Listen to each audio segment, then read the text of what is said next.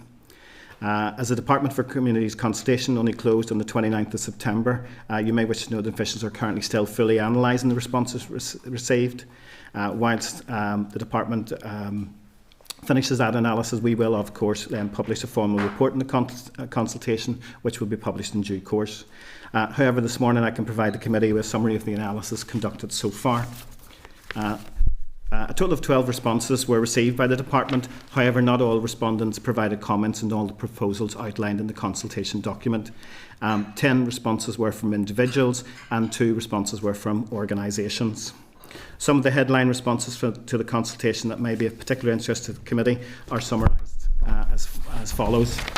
On the Department's plan to introduce an administrative liability order against parents that do not pay their child maintenance, of the 12 consultation responses received, 11 actually were in favour of the process, with only 1 response actually not in favour and disagreeing.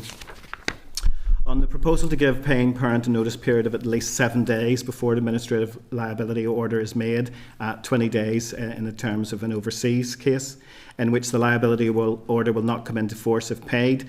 We had 9 respondents actually agreed to the 7-day notice. 3 respondents did not agree with the 7-day notice. Of those that disagreed with the 7-day notice, 1 respondent thought it was too long and action should be immediate, while the other 2 respondents believed that the period should be longer. 1 respondent felt that there should be an extra allowance for being overseas, that the children do not face the adverse impact of late or missing maintenance payments. In terms of do you agree with the proposal to discharge administrative liability in the circumstances which were set out in our consultation document at paragraphs 5 and 7, 5.7 and 5.8. The circumstances outlined in the consultation document at 5.7 were where the maintenance calculation on which the order is based, the amount of arrears, has changed since the order was made. And the circumstance of paragraph 5.8, if an appeal against the maintenance calculation is made to the appeal service for a period covered by the administrative order, 8 respondents actually agreed with the proposed discharge proposals. 2 respondents did not agree with the proposals, and 2 respondents didn't answer the specific question. The respondents who did not agree with the proposals suggested that loopholes should be tightened to prevent deliberate avoidance by the paying parent, such as by seeking continual adjustments to the calculation, moving jobs frequently, and by setting up and cancelling direct debits. The next question that we asked in our consultation: are there additional circumstances in which you think an administrative liability order should be discharged? 8 respondents stated that there should be no additional circumstances for discharging the liability. 2 respondents stated that there should be additional circumstances, and 2 respondents didn't answer the specific question. One additional circumstance suggested was when the child is under the care of social service, and the other suggestion was the effect that this has on a paying parent in terms of how the receiving parent can prevent the paying parent from having contact with the children. On the question, do you believe there could be unintended consequences because of any of the administrative liability order proposals? 9 of the 12 respondents did not think there could be any unintended consequences. 1 respondent did not provide a response, and the 2 respondents that felt that there could be unintended consequences, and those were actually referenced as suicide and child maintenance not being court ordered, which then cannot be counted as income towards potentially a paying parent's mortgage calculation. On the question, do you think the proposals would allow the child maintenance service to move quickly to get money to children when parents fail to meet their obligations to pay child maintenance? 7 of the respondents thought that the administrative liability or proposals will allow the child maintenance service to move quickly. 3 respondents thought it would actually not allow the child maintenance service to move quickly, and there was 2 respondents who didn't answer that specific question. On the question, do you agree with the proposals to allow a right of appeal to the magistrate court within 21 days from the date that administrative liability order is made? 10 respondents agreed with the 21 days. 2 respondents did not agree with the proposal. Of those 2 respondents who did not agree, 1 respondent felt that it should be 14 days rather than 21 days, and the other respondent feels the appeal period should be longer. On the final question that we were asked in the consultation, on the question, do you feel the proposals provide a paying parent with sufficient protections to appeal the decision to make an administrative liability order? 10 of the 12 respondents actually thought there were sufficient protections on offer to the paying parent. 1 respondent thought there was not, and 1 did not specifically answer that question. As I said earlier, that's a summary of our initial analysis. We obviously will be finalising the analysis of the consultation, and we obviously hope to publish a final report on that consultation in due course. However, our initial analysis showed that most respondents seem supportive of the department's proposals that we outlined in the consultation document. I hope the committee find the short briefing informative and helpful, and we would be very happy to take any questions that you may have. Okay, thank you. So, go ahead, Morris. Thank you very much for your presentation. Apologies for missing the start. I had to go up to my room for my notebook. But if in a situation where a parent has left the country for a period of 20 plus years and returns back, is there any recompense for the single parent that brought the child up to go after that missing parent? No, the child maintenance assessment would only apply during the period that they're habitually resident, so no. Sure. Brian? Well, thanks for that report. I asked this of the RAID's official earlier. Are you satisfied that I know it's not directly in the consultation, but are you satisfied that these administrative liability orders are as robust as the current court-based process? I don't understand all the difference between the two, but it's welcome that it will be quicker. But will it be equally robust in terms of where it needs to be enforced?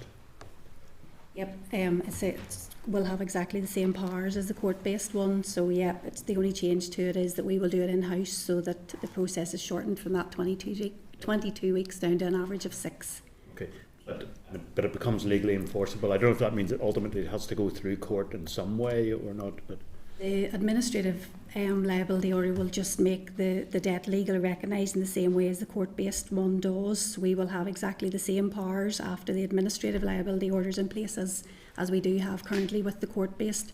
So that it opens up that doorway then to being able to take further action through Enforcement of Judgment's office. But it's exactly the same legal standing as the court-based one. Yeah. Okay, thank you. Can I just follow up on Brian's point there? How has the appeals service worked elsewhere when the liability orders have been brought in? Has it worked seamlessly, or is it the actual in GB they haven't actually brought the process in yet? That there obviously has been a delay introducing it. Originally, the department were going to be bringing in areas in behind GB, but it now looks as though we will be playing catch up and coming in at the same time as GB. The anticipation is that the secondary legislation will be brought forward in the new year, with the process to be in place. I think the estimate at the moment is May 2025. And is the intention then for the appeal to be carried out by the appeals service within the judicial? No, so the way the appeal will work is when the liability order is in place, the paying parent will have 21 days to lodge an appeal with the court. They can do that entirely themselves. They don't need to come through child maintenance. And once the appeal is lodged with the court, it's really up to the judge then to take it forward. She will make a decision on how long it takes or what's involved with the appeal at that point. So it's a judge as opposed to the appeal service? Yes, yeah. It's the courts, yeah. Okay. Yeah, thank you. In relation to the appeals then, what's your latest thinking in relation to the regulation making powers regarding appeals, or what's the likely period of time, and how will that be assessed in terms of human rights compliance? In terms of the secondary legislation? Yeah. Obviously, we'll obviously be bringing forward secondary legislation once this bill gains royal assent. We'll bring forward secondary legislation, which then will be the policy around the sort of the whole appeals process, how it will work, and that will be taking account of obviously the consultation responses and any other information that we have available to us. So there will actually be further work done on that internally within the department, and obviously as it's secondary legislation, then obviously we'll be briefing committee at a further stage on the actual how the mechanics of it will work. So there's no Henry VIII powers in that sense, that there's nothing here that's not going to come back for? Not that I'm aware of, no. Okay. Just in relation to the analysis of the report, so it concluded on 29th September. There is only 13 responses, and you've went through them there fairly comprehensively. How come the analysis is not already done, and when can we see the full analysis? It's just obviously we have actually a considerable amount of work ongoing at the moment in this area. We're working with DWP on the other consultation that actually closed around the same time, which I think was referenced in the previous session. So it's a time factor in terms of the volume of work at the moment. We just obviously, this is our analysis. Obviously then we'll be putting that into a written report. And in a related theme then, what's your assessment of the readiness of the court system in terms of staffing and resources to manage the new system? We've had engagement with our colleagues actually in the other court service. Yep. So the court are aware of what's coming. Obviously it's hard to predict at this stage how many appeals there might be, but we've fully engaged with them and they're aware of what the requirements will be, and they're content that they're ready as well. Okay. And just to stress that engagement will continue on as we get to the stage of the secondary legislation, which we'll get into more detail in terms of that appeals. Would you have an anticipated update in terms of staffing or resource that will involve? Not expected that this will make a big impact on staffing levels. Within CMS, the current staff who deal with the court-based administrative liability will just move across to deal with the administrative one. So it's not expected to make a big impact. Okay. One issue that I have raised there a couple of times on this is around the enforceability of it cross-border and how it will operate cross-border. What's your understanding of any implications, positive or negative, in that respect? So there is several countries have a reciprocal enforcement of maintenance order agreement, and the courts within those countries can enforce child maintenance decisions that are made here. This administrative liability order will have the same powers within that as the court-based one has. So the current arrangements that we currently have, there won't be any change to that. Okay, and the final one from me then is around the impact on domestic abuse and the victims of domestic abuse and domestic violence. Is there any possibility that the appeals process could be used to frustrate a solution or frustrate the parent who's entitled to a payment? What you're saying. Well, a paying parent has to be given the right to appeal, so you sort of have to balance any sort of chance of frustrating it with their right to be heard. But what we would say is there's a set time frame around, you know, how long it takes to lodge the appeal, and once the appeal is lodged, sorry, excuse me, it is then over to the judge to decide, you know, how long the process takes. It's not really within the paying parent's control at that point, so you know, their ability to frustrate is sort of restricted. Okay. And just a brief one then, are there likely to be any tactical amendments to be made or considered by the department as we go into consideration stage? Not that we're aware of, no. Okay. Kelly? Thank you. At this, I appreciate there will be a secondary stage, but I'm just wondering, when the consultees had come back about the 7-day period, does that 7 day, is it working days or is that includes weekends and holidays? How does that work? I think it's 7 working days. Working yeah. days. So, yeah. for instance, if there was a holiday period, say Christmas or something, that shouldn't interfere with that process. One of the things that had been brought up to us was Dr. Samantha Callan's independent review work that was done. I'm assuming that will be the secondary stage then that will define how direct payments and things like that will be handled for domestic violence victims. There is, as I mentioned earlier, there was another consultation actually was around the whole sort of direct pay, collect and pay, which was actually led by DWP, although the scope of it extended to Northern Ireland. That consultation actually has just closed as well, and obviously we're engaging with DWP on that consultation. That obviously will cover some of those issues around the domestic abuse. And we'll be happy, once we have that analysis of that consultation done, happy to come back and brief committee on that as well. Okay, members, any other questions for officials? Go ahead, Ciara. Come back to you, Kelly. You want to go on first, Kelly? I was just going, no, go on ahead, Ciara, you probably might ask. Just a couple. You mentioned the online stakeholder engagement on the 17th of July. Yes. Have you any detail? I'd like to know a wee bit more detail on that, because I am always concerned regarding the level of respondents to consultations. We had two organisations. Can you name those? Yes, sorry, I'll just go back on my notes here, sorry. Just find my notes, bear with me. Yes, we had two organisations, Advice NI and Children in Northern Ireland. Okay. And what did that entail? Did you make a call out to a range of organisations and only two come back? Yeah, we actually would, when we're obviously doing a public consultation, we would actually send invitations out to all the relevant organisations across Northern Ireland and invite them obviously then to a stakeholder engagement event. We will take the call whether it's going to be in person or online, and in this case we went for an online one, and say two organisations attended that. At the session we would have outlined the proposals within the consultation document. We would have fielded questions from the organisations, and then obviously we would have invited them to respond to the actual consultation document. Do you have a time frame for the publication of the report? report? We're hoping to get it published as quickly as possible, but we are encountering a significant amount of work at the moment. But I'm hoping we will get it in due course, and happy again to come back to committee if you wish when that report is published. Well, just to say, we have a considerable amount of work as well, but we have a duty to scrutinise this legislation, so we need the information. Just getting a quick overview of the responses to date. What stood out for me is the word suicide.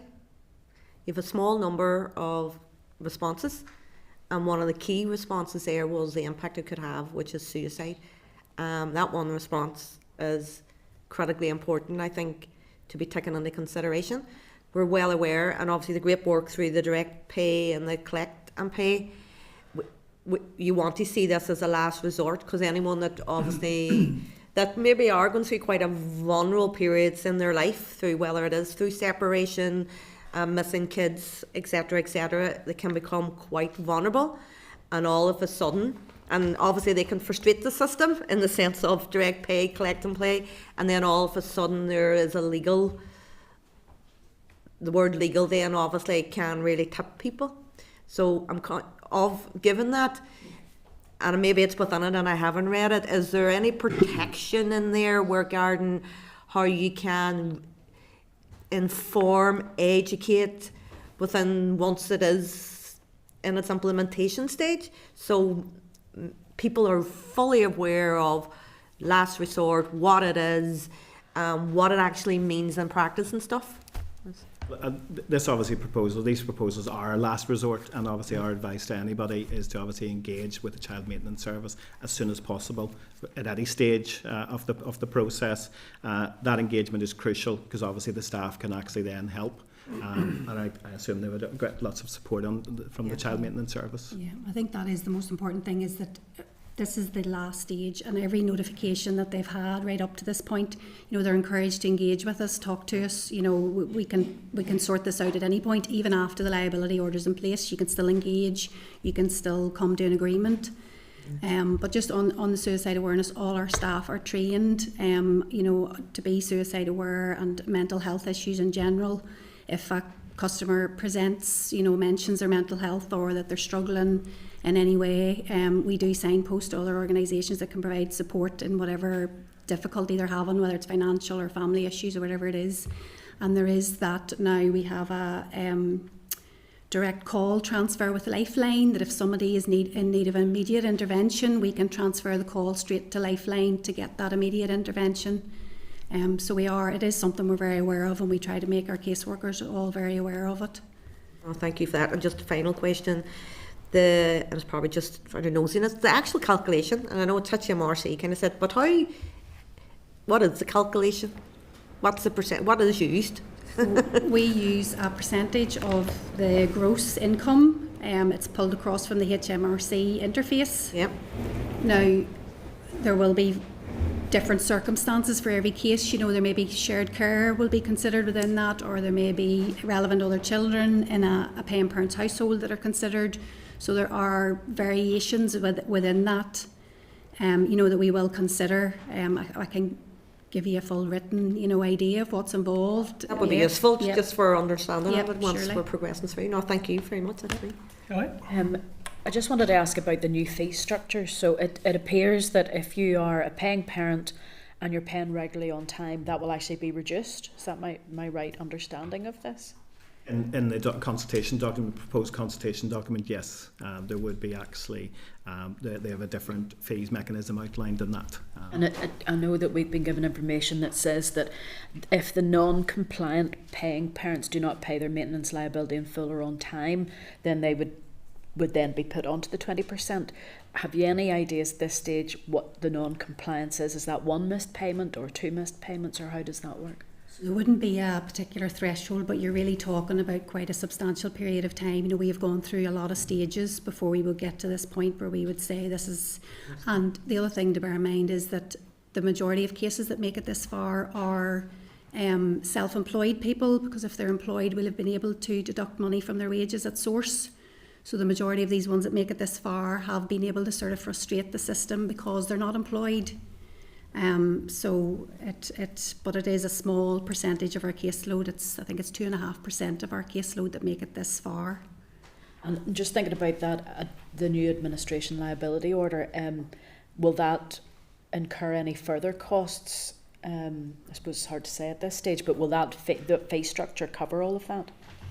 For the paying parent, do you mean? Yes, the current fees will be the same with the court as with the court-based one for the new admin. Yes. And I didn't see anything within the proposed legislation that suggests that there would be a review period on the fees or anything like that. Is there anything planned for that in secondary? At this stage, no, we haven't got into that detail, but that obviously would be covered in the secondary legislation, including maybe around the fees side of things. But the fees, if I'm correct, is the court fee, yes, which would be outside of the scope of a fee to be set by the department. Okay. Thank you. Yeah. Okay, thank you, members. Is that are now all questions for John and Sinead, isn't it? Yep. Listen, thank you very much for your briefing today, and look forward to getting that report as soon as possible. Okay, thank you, members. So, members, any follow-up queries then that members want to flag up or highlight?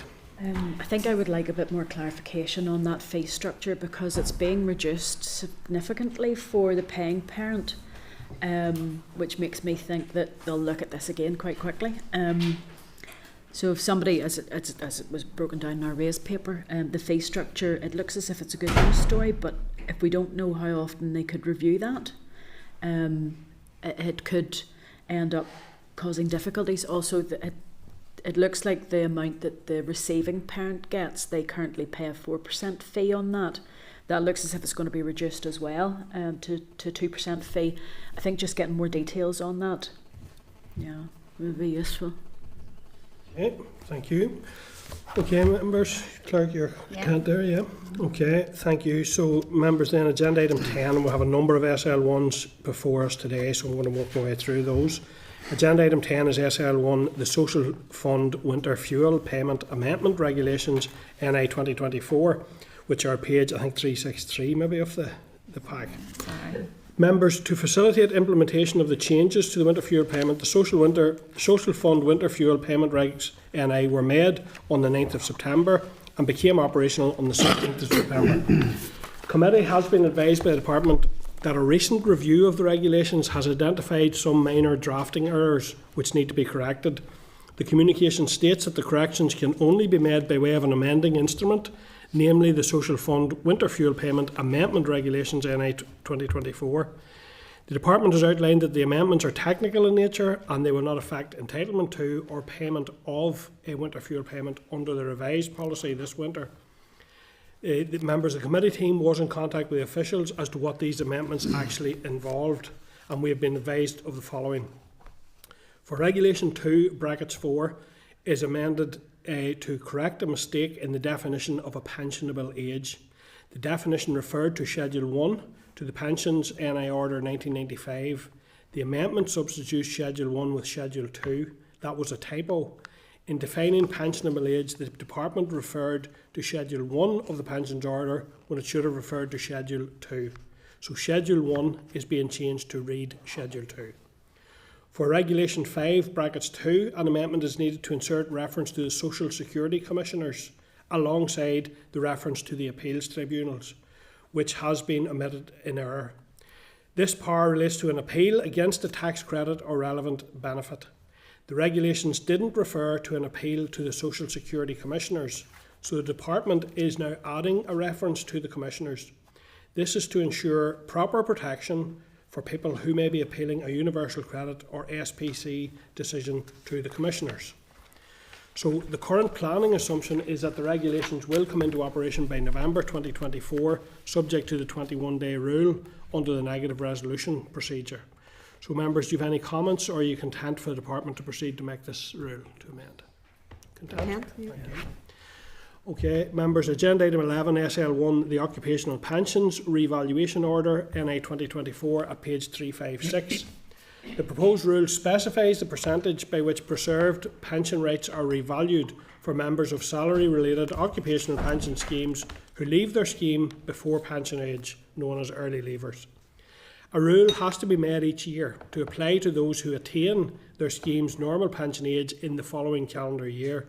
This year's rule will affect people who reach the scheme's normal pension age in 2024. So members, have any comments or are content for the Department to proceed to make that rule? Content, yeah. Thank you.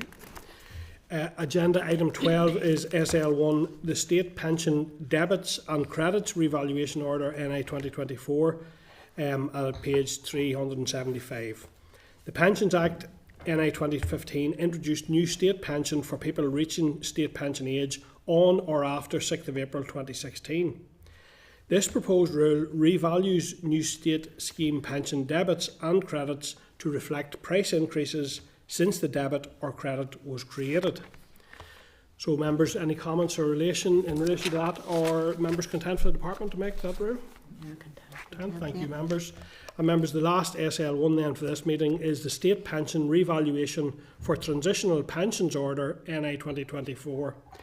The Pensions Act NI 2015 introduced new state pension for people reaching state pension age on or after the 6th of April 2016. This proposed rule revalues protected payments to reflect increases in the general level of prices since 6th of April 2016. So, members have any comments or content for the department to proceed to make that rule? Content, yeah. Thank you. Okay, members, agenda item 14 then is our forward work programme, a copy of which is at page 388. Do members have any comments, or are they content to note the forward work programme, which will be updated with the briefings agreed by the committee today? Content, thank you. Agenda item 15, any other business? Do committee members have any other business today? Go ahead. It was just as a follow-up. After last weekend, I spent it at the Civic Initiative where they discussed housing. A very good event, but what they did indicate is that on the 23rd of November they will be making a decision as to the priorities moving forward, and then we'll be writing a report. That report's due in February. It was just if we could be mindful to, when that report comes out, we maybe hear from the Civic Initiative on how they worked and what their findings on housing has been. Yep. Members content? And I suppose for members, the event's on the 27th and it's in Derry. In the Guildhall Dairy, so if any members, you can observe us as committee members or as political representatives. That's at Colmes Hall. Us in Colmes Hall, so you can contact the Civic Initiative to actually go and attend and observe the events. That's what Kelly has done. I just couldn't do it there at the weekend, but I will be attending on the 27th. Okay, thanks. Ciara? Okay, thanks members. So members, before we go into our closed session then, I just want to agree the agenda item 16, which is date, time and location of our next meeting. Our next meeting will be at 10 a.m. on Thursday 14th of November here in room 29 in Parliament Buildings. Are members content? Thank you. Yeah. So the meeting is now adjourned and we will go into closed session for the raised briefing on the Arts stakeholder event. Thank you, and we'll take it closed. Committee room 29. Sound.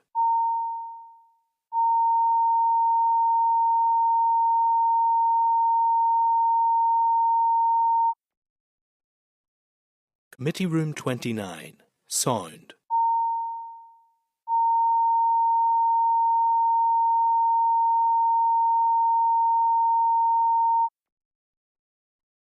Committee room 29. Sound. Committee room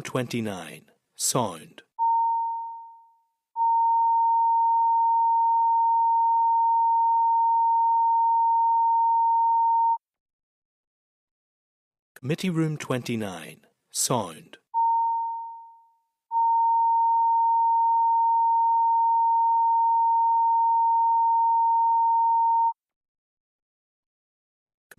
29. Sound. Committee room 29. Sound.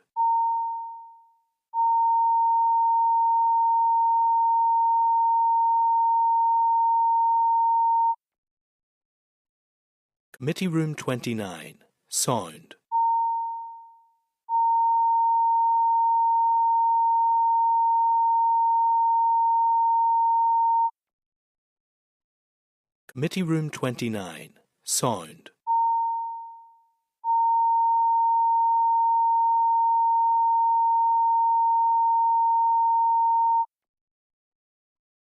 Committee room 29. Sound.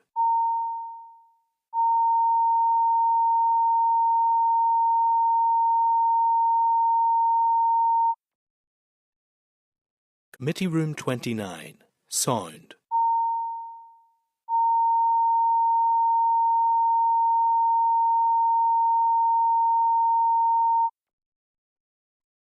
Committee room 29. Sound.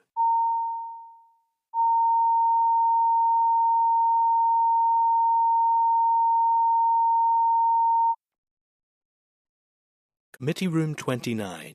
Sound.